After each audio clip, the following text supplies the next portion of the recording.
আল্লাহ রাসূল সাল্লাল্লাহু আলাইহি ওয়াসাল্লাম ওনার যে মাকাম, ওনার যে মর্তবা, ওনার যে সম্মান, এটা এত সহজ ব্যাপার নয় যে কোনো ব্যক্তি ওনার বিরুদ্ধে কটূক্তি করলো এবং ওনার সম্মান হানি হলো, তা নয়। তবে আমরা আমাদের দায়িত্ব থেকে বঞ্চিত হব না, আমরা আমাদের কর্তব্য পালন করব, আমরা আমাদের রেসপন্সিবিলিটি নেভাবো। আমাদের দেশ সংবিধান অনুযায়ী ধর্মনিরপেক্ষ দেশ, এখানে প্রত্যেকটা মানুষের সমান অধিকার রয়েছে নিজ নিজ ধর্ম পালন করা।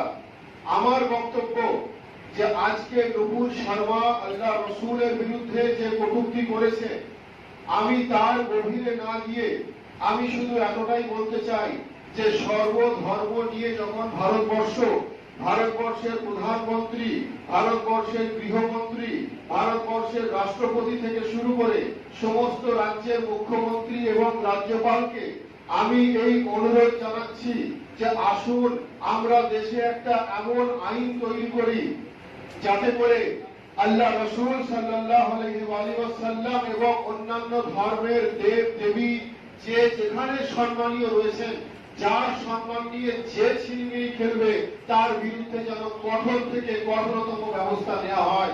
আমাদের ভদ্রতা, আমরা চুপ করে আছি, এটা আমাদের দুর্বলতা নয়।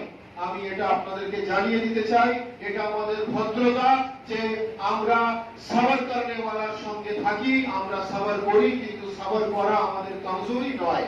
দয়া করে কেউ এটা আমাদের দুর্বলতা ভাববেন না। আমি আবার বলবো, আসুন সবাই মিলে মিলেমিশে আমরা দেশকে সাহায্য করি, দেশকে আগে বাড়তে হেল্প করি এবং দেশ যেন এমন আইন তৈরি করে যে সর্বধর্মের দেব দেবীকে যেন সমানভাবে মর্যাদা দেওয়া হয়। আর যদি না দেওয়া হয়, তাহলে যদি পরিস্থিতি খারাপ হয়, তাহলে তার দায়িত্বটাও কিন্তু সমস্ত সরকারকে দিতে হবে। এই বলে इस वक्त जो कुछ किया गया है, जो हो रहा है, ये ठीक नहीं हो रहा है, ये गलत बात है। हम आपकी हमको हमारी माँ का या बहन का या वालिद के नाम पे, बाप के नाम का कोई गाली देता है तो क्या हम बर्दाश्त करते? नबी पाक सल्लल्लाहु अलैहि वसल्लम से, प्रॉफिट सल्लल्लाहु अलैहि वसल्लम से मुसलमान माँ बाप से बढ़ के मोहब्बत करते हैं। तो जब उनको कुछ कहा जाएगा, उनकी शान में गुस्ताखी करेंगे, तो जो भी मुसलमान होगा वो परेशान होगा।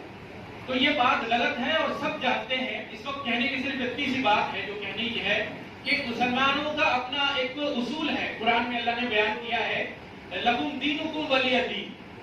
इसी अकीदे के साथ हम इस मुल्क में रहते हैं कि for you your religion and for their religion. आप अपने दीन को फॉलो करो, अपने रिलीजन को फॉलो करो, वो अपने रिलीजन को फॉलो करे, कोई किसी को डिस्टर्ब नहीं करे। इसी पे हमारी दुनिया चलती है और हम शांति से रहते हैं।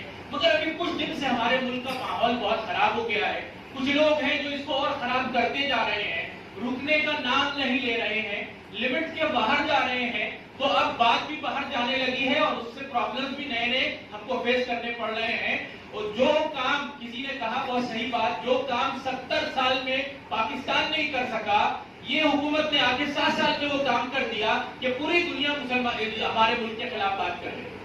हमको इस बात का बहुत अफसोस है। हम नहीं चाहते कि हमारे मामले में कोई दूसरा बोले। हम खुद काफी हैं, हमारे मुल्क का कानून हमारे लिए काफी है। हमारे मुल्क के कानून को एक्शन में आना है। ज्यादा बातें करने का वक्त नहीं है, सिर्फ यही बात कह के अपनी बात खत्म करता हूँ कि हमारा ये देश पूरी दुनिया में अपने प्रेम और प्यार की वजह से जाना जाता है। ये यहाँ लोग एक दूसरे से मोहब्बत करते हैं। यहाँ जो हमारी तारीख है राम जी से लेकर अब तक की, वो मोहब्बत की और प्रेम की तारीख है। इसको आप बरकरार रखिए। आज इसको हम खराब कर रहे हैं तो मुल्क সাল্লাল্লাহু আলাইহি ওয়াসাল্লাম শুধু মুসলিমদের নবী নন, ওনাকে বিশ্ব জাহানের জন্য পাঠানো হয়েছে। 2 নম্বর কথা আমি বলতে চাইছি যে নবী মুহাম্মদ সাল্লাল্লাহু আলাইহি ওয়াসাল্লামের বিরুদ্ধে এই যে কথাগুলো এসেছে, তার বিভিন্ন কারণ আছে। তার মধ্যে একটি কারণ হচ্ছে যে আমরা মুসলিমরা নবী মুহাম্মদ সাল্লাল্লাহু আলাইহি ওয়াসাল্লামকে এই দেশের সামনে ভালোভাবে ইন্ট্রোডিউস করতে পারিনি। এটা আমাদের ভুল, আমরা পারিনি। আজকে জাতি, ধর্ম, বর্ণ নির্বিশেষে একসঙ্গে থাকি।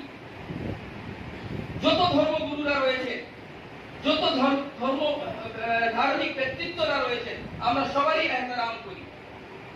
কিন্তু এই যে নবী মুহাম্মদ সাল্লাল্লাহু আলাইহি ওয়াসাল্লামের বিরুদ্ধে দুজন ব্যক্তি যে কথাগুলো বললেন, সেটা শুধু ইসলামের উপর বা নবী মুহাম্মদ সাল্লাল্লাহু আলাইহি ওয়াসাল্লামের উপর হয়নি, সেটা আমাদের দেশের কালচারে লেগে থেকে আমাদের দেশের কালচারের এগেন্স্টে গেছে এবং এটা নিয়ে বিশ্ব জুড়ে আমাদের দেশে সমালোচনা হয়েছে। এর জন্য এই দুজন দায়ী। 4 নম্বর কথা আমি বলতে চাইছি যে এই যে পার্টি থেকে বের করা হলো এটা নিয়ে আমরা ইন্টারেস্টেড নেই। বিজেপি পার্টিতে রাখুক, মাথায় বসিয়ে রাখুক, ফুলে মালা দিক, এটা নিয়ে আমাদের কোনো প্রশ্ন নেই। ওদেরকে আমাদের সিদ্দিকুল্লাহ সাহেব যে ধারাগুলো বললেন আইপিসি যে 295 এ 153 এ ওই ধারাকে সামনে রেখে তাদেরকে গ্রেফতার করা হোক এবং তাদেরকে শাস্তি দেওয়া, এটা হচ্ছে আমাদের দাবি।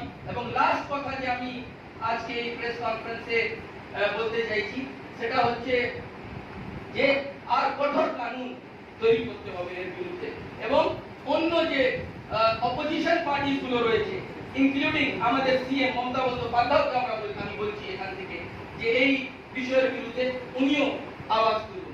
এটাই বলে আমি Sana Medical Hall.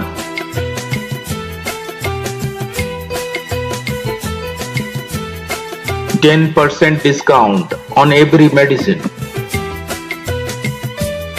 Oxygen cylinder also available.